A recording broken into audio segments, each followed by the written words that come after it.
I'm Rosanna. I'm a mum of two and I am a proud and lucky user of the Pelvic Health Physiotherapy service.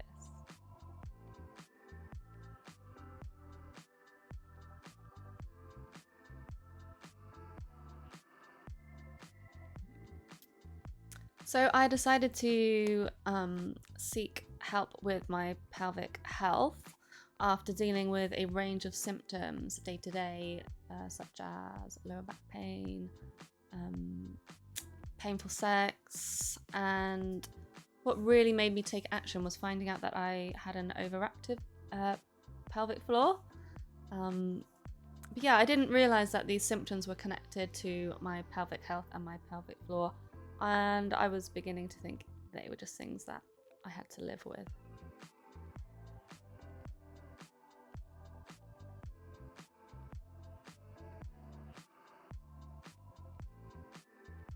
It felt incredibly empowering and I felt hopeful again.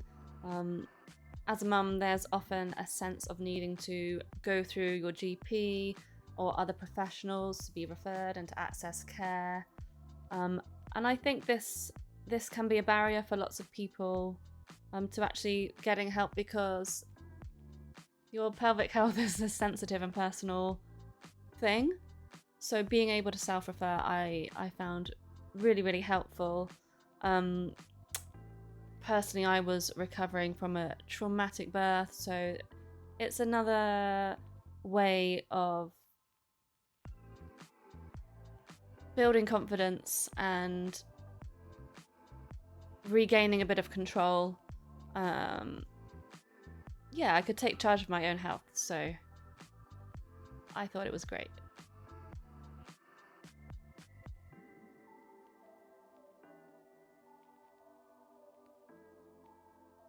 One of the particularly helpful things that my therapist did was to ask me if there was anything else I needed to make the appointment more comfortable and easier for me. I don't feel like people always are able to voice their concerns, and it wasn't necessarily about the things that I needed. It was the feeling of being heard and listened to that really made an impact and made me comfortable and built that trust.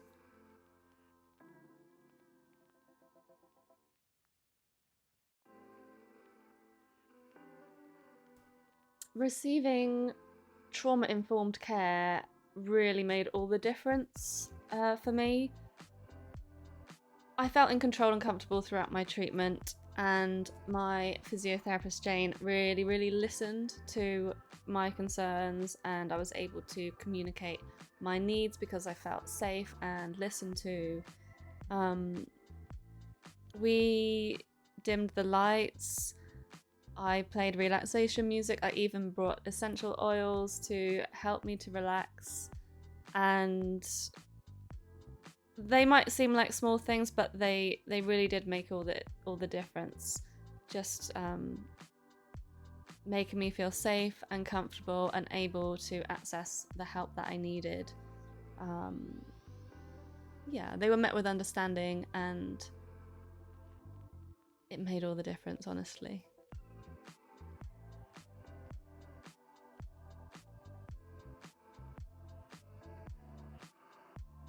Absolutely, yes, 100%. I think it would have been really helpful to have pelvic health on my radar from the very beginning. In pregnancy, I wish it was spoken about so that I knew what to expect and where to access help when I needed it. If midwives and GPs and health professionals had more awareness of this service, then it could really help so many people. So I think that's really important, and that way mums can have a better understanding of how to care for their pelvic health during pregnancy and afterwards and onwards.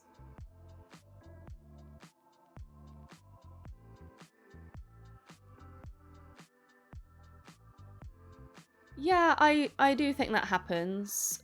just because I've had a baby before doesn't mean that I know everything about pelvic health.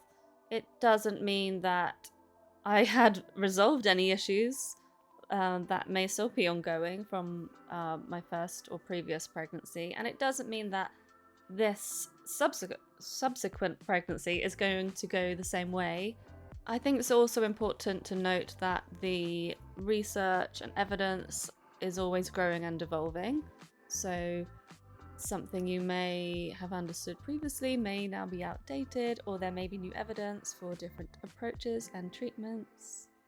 I would love for clinicians to not assume that people do or don't know everything about pelvic health, and if they could just provide up-to-date information so people can make their own choices, then people can feel comfortable to engage in conversations about their pelvic health, which is really important.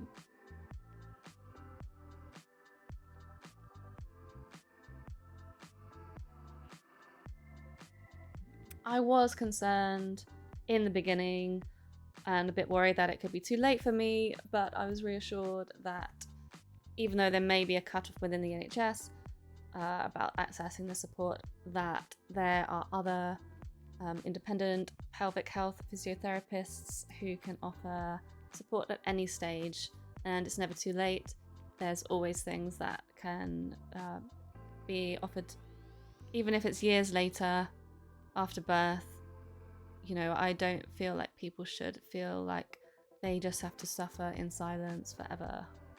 There are things that can make a big difference. So that really made me feel lighter knowing that.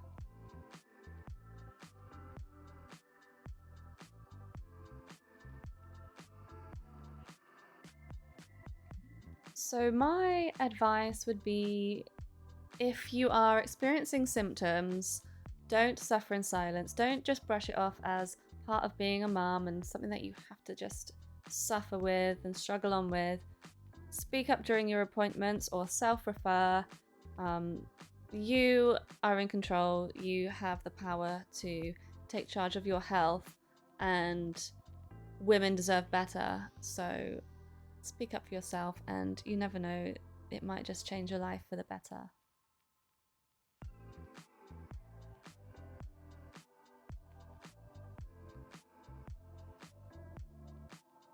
I think we need better education in general, especially women who may be struggling with these issues and don't realise where they're coming from.